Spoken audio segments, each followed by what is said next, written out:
Bonjour, aujourd'hui nous recevons Odette Daudet. Merci. Merci Odette. Donc Odette, tout le monde la connaît à Montpellier, elle est commerçante dans le centre-ville, elle est responsable de l'association des commerçants du centre-ville et sa boutique est située au cœur du centre-ville.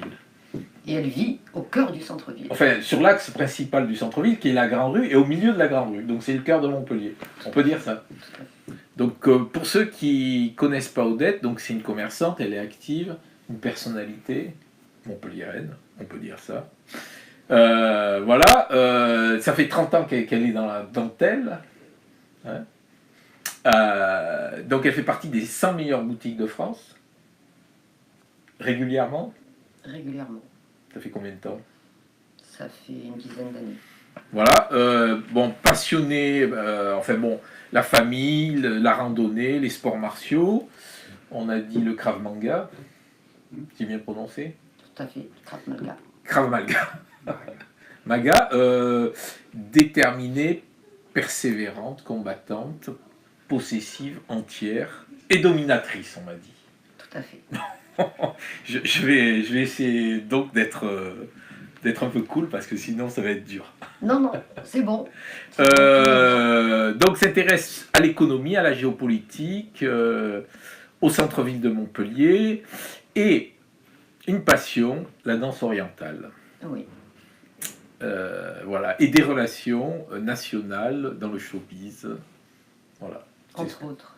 Voilà, pour le portrait, on va s'arrêter là. On va s'arrêter. Je suis ambassadrice. Vous avez quelque chose à dire de plus? Je suis ambassadrice du Salon de la lingerie. C'est-à-dire que Rovette, qui organise au niveau mondial le Salon de la lingerie dans le monde entier, je travaille avec eux, je suis très proche d'eux, je travaille énormément avec eux. Et entre autres, je suis à l'initiative des ambassadrices, et on est une ambassadrice par ville. On est toutes réunies et ça fait qu'on travaille ensemble, qu'on se donne des conseils ensemble. Et de ce fait, les représentants ne peuvent plus nous raconter des salades. On sait tout ce qui se passe les unes et les autres et ça fait une communauté assez intéressante et très dynamique. Alors, à la fin, peut-être que vous nous donnerez un petit conseil de lingerie fine. Éventuellement. Mais pour l'instant, je vais parler du prochain numéro de La Glorieuse, le 820, donc avec à la une, protection des animaux, jusqu'où ira-t-on? Voilà, donc il y a eu l'interdiction des cirques avec animaux sauvages à Montpellier, vous avez vu passer ça. Est-ce que c'est un coup de com' ou un réel engagement pour la cause animale? On revient là-dessus dans un article complet sur ce dossier. Ensuite, on revient donc sur le grand sujet après la fusion des régions. Faut-il s'attaquer au département? Voilà. Les gilets jaunes, toujours. Qu'attendre du grand débat national à Montpellier? On a fait une enquête sur les ronds-points et dans les manifs. Et on revient sur aussi là notre chouchoute du moment, Emma Calvé, la grande cantatrice montpelliéraine et aveyronnaise. Donc on raconte sa vie très mouvementée dans la 4e partie du dossier que nous lui consacrons. Et nous revenons un petit peu sur tout le monde, tout le personnel politique local, le maire de Palavas, Moed Altrad, M. Reynaud, la rue de la Fosse, la présidente de la région, Penalva, Subirat et Yolène Vigneault. Voilà. Bon. On revient un petit peu sur toutes les personnalités qui font la politique et le jeu local. Voilà, Odette. La première question. Est-ce que j'ai oublié quelque chose dans votre présentation? Non, ça va. Ça me va très bien. La seule chose qui manque, c'est effectivement la plus grande passion de ma vie, c'est mes enfants. D'accord. Leur réussite et leur bonheur, leurs études, point. Ça, c'est ce qui compte le plus dans ma vie. Et c'est ce qui me donne la force de faire le reste. Donc c'est très important. Est-ce que vous lisez régulièrement La Mouette? Ça m'arrive de la lire. Mais régulièrement, si j'essaye de suivre vos reportages, j'essaye de le lire quand je sais qu'il y a quelque chose d'important. Mais régulièrement, c'est difficile pour moi parce que je travaille vraiment tous les jours, 6 jours sur 7. Quand je rentre le soir, je fais à manger, je sers mon mari. Donc, il ne me reste pas beaucoup de temps pour la lecture. Vous servez votre mari? Bien sûr. C'est bien. C'est dans ma culture. Bon. Donc ça fait beaucoup d'heures, si tu veux, dans la journée. Donc la lecture quand je peux, sinon je m'endors. Donc la première question, on a parlé d'animaux. C'est ça la première Non, ça c'est la une du journal. Ah, d'accord, très bien. Non, mais on va pas parler d'animaux, à moins que vous ayez quelque chose à dire sur les animaux. Absolument pas. Le fait que vous soyez donc la patronne un petit peu des commerçants du centre-ville, ça veut dire que vous êtes très bien informé de ce qui se passe dans le centre-ville. Carrément, bien sûr. Qu'est-ce qui se passe en ce moment? Il se passe une grande débâcle, il faut le dire. On a un gros problème de sécurité qui devient un peu récurrent là maintenant. Il est évident qu'on va être clair, hein. C'est pas du tout en relation avec M. Sorel parce qu'il ne peut pas tout faire. Hein. On a une police nationale, mais il se trouve qu'on a énormément de petites délinquances assez récurrentes au quotidien. Bon, vous le savez, il y a les Albanais qui sont positionnés pas loin du centre-ville, il y a énormément de vols, il y a énormément d'agressions. Et ça devient vraiment très compliqué pour le centre-ville. C'est très dommage, parce qu'on a un centre-ville qui est magnifique, qui est très beau. Les gens aiment le centre-ville et aimeraient venir plus, mais ils évitent. Que faut-il faire? Eh bien, je m'adresse maintenant à notre préfet, et il faut sécuriser ce centre-ville, ça c'est évident. Il faut qu'il soit un peu plus accessible, il faut que les parkings soient moins chers, il faut qu'on arrive à circuler. Les gens ne comprennent pas la circulation que nous avons. Hein. Les étrangers me demandent qui a fait la circulation et est-ce que vraiment elle sait de quoi elle parle, cette personne. Je ne sais pas qui c'est qui s'occupe de la circulation, mais c'est dramatique. C'est-à-dire que pour aller à 100 mètres, il faut faire 50 km ou 10 km. C'est absolument aberrant. Voilà, ça c'est ce qui nous... C'est ce qui nous pénalise au niveau du centre-ville. C'est-à-dire que l'ouverture d'Odysseum n'a pas été quelque chose d'extraordinaire pour nous. En échange, on n'a rien eu en fait. Eux, ils ont le tramway. Qu'est-ce que vous demandiez? Le tramway arrive directement chez eux, ils ont 2 heures de parking gratuit, ils sont sécurisés. Même les gilets jaunes n'arrivent pas à accéder. Et nous, on a tous les samedis les gilets jaunes. Qu'est-ce que je demande? Je demande une accessibilité, une sécurité, une propreté, comme j'ai toujours demandé depuis 10 ans. Tout simplement. Et des parkings moins chers. Sans jeu de mots vicieux, décembre a-t-il été une déculottée pour le commerce du centre-ville? Oui. De quel ordre? On a parlé de 40%. Moi je dirais en moyenne 25%. Il y en a qui sont arrivés à boucler, mais ce n'est pas des secteurs qui sont très propices aux cadeaux de Noël.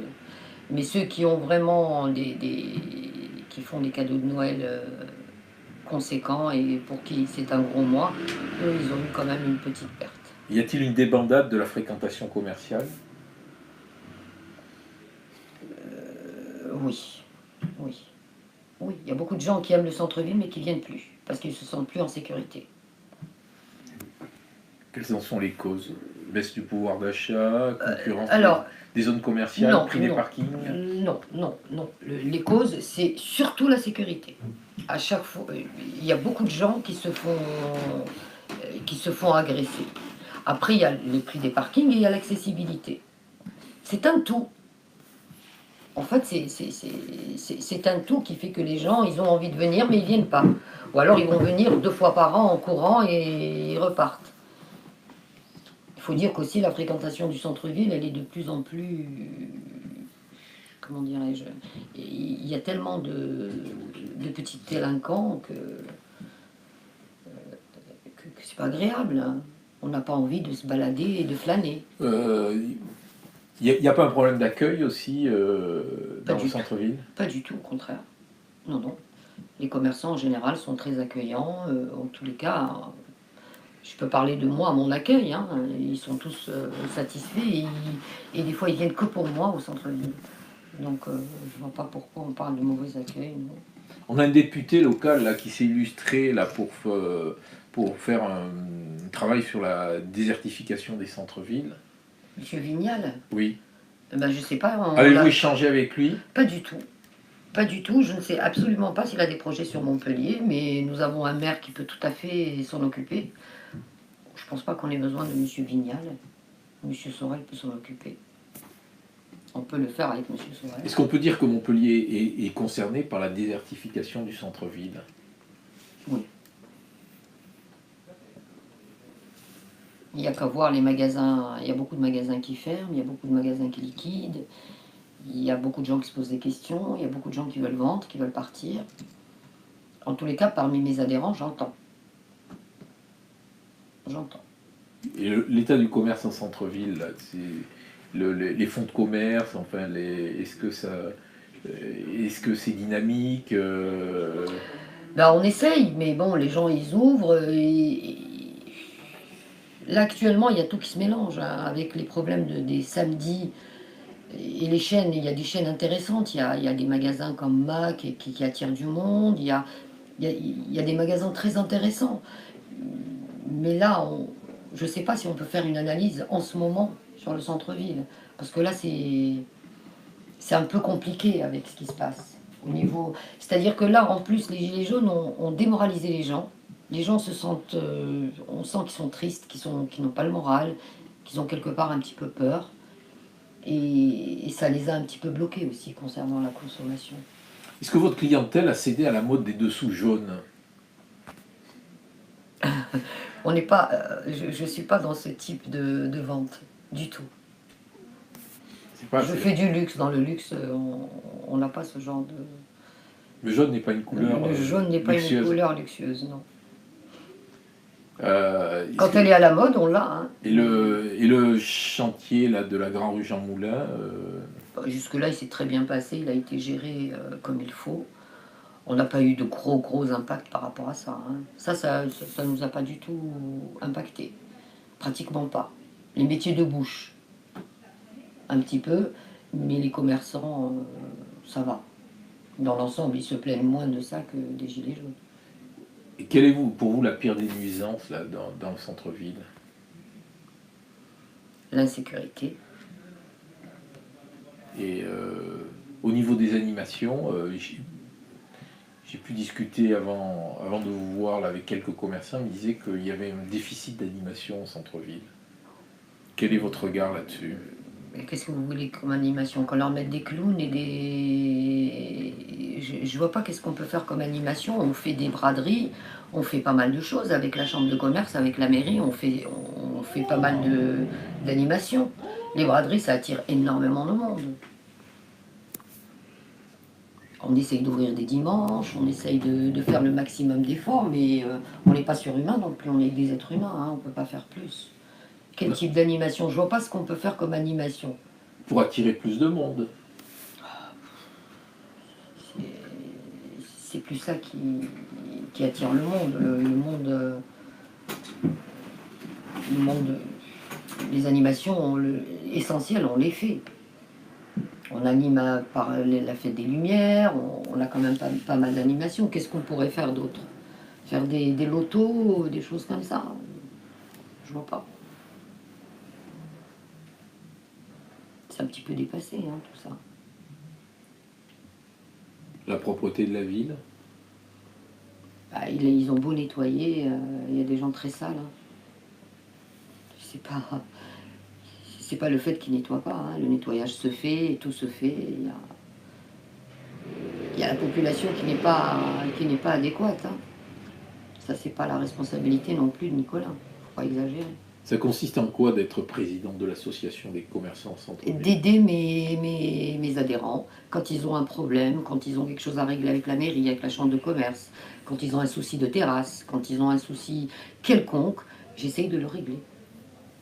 C'est pour ça que je le suis. Vous avez un lien avec tous les commerçants du centre-ville? Pas tous, mais tous ceux qui sont adhérents chez moi. Il y a des gens qui viennent spontanément adhérer chez moi. Vous avez combien d'adhérents? Une centaine.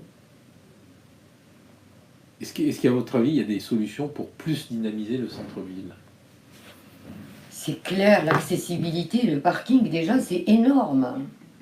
C'est énorme. Si le parking était moins cher et qu'on avait une accessibilité plus facile, bien sûr. Maintenant, la mode, c'est quoi? C'est des tramways, c'est le vélo, c'est de venir à pied. Il y a des gens qui viennent de l'extérieur, il y a des gens qui habitent à l'extérieur et qui aimeraient venir à Montpellier. Moi, j'ai des touristes qui viennent de partout, mais ils ont une voiture. Ils aimeraient bien payer des parkings un peu moins chers. Selon vous, ça va durer combien de temps les samedis Gilets jaunes? Il n'y a personne qui peut répondre à cette question.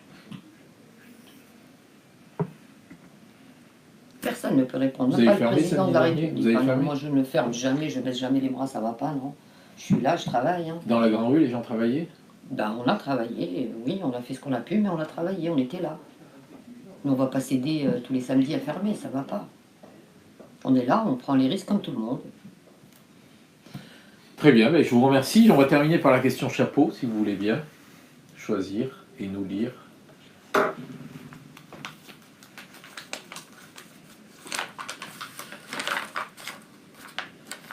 Alors, comment trouvez-vous l'évolution du centre-ville depuis 30 ans? Qu'est-ce que vous en pensez? Eh bien, j'en pense que c'est la descente aux enfers. Il y a 30 ans, il y avait un monde fou dans le centre-ville. Il y avait des gens très sympathiques. Il y avait la queue au magasin, ça sonnait toute la journée. Ça n'a plus rien à voir. Ça n'a plus rien à voir. Le monde a changé. Le commerce a changé. Et le commerce a changé, de toute évidence. C'est vrai qu'il y a Internet, c'est vrai qu'il y a beaucoup de choses, mais rien ne remplacera le commerçant qui a un contact humain avec quelqu'un, qui sait le servir, qui sait de quoi il a besoin, qui s'adapte à son budget, qui n'a pas besoin d'aller, de revenir et de changer, de rechanger, qui est satisfait. Moi, je suis dans un métier qui est proche de l'humain. Il y a des tailles très spécifiques. Les gens sur Internet, c'est très compliqué pour eux d'acheter ce que je fais. C'est ce qui peut-être me tient encore. Mais il n'est pas question que je tienne toute seule. Il faut que tout le monde tienne avec moi. Très bien. Voilà. Je vous remercie. Très bien.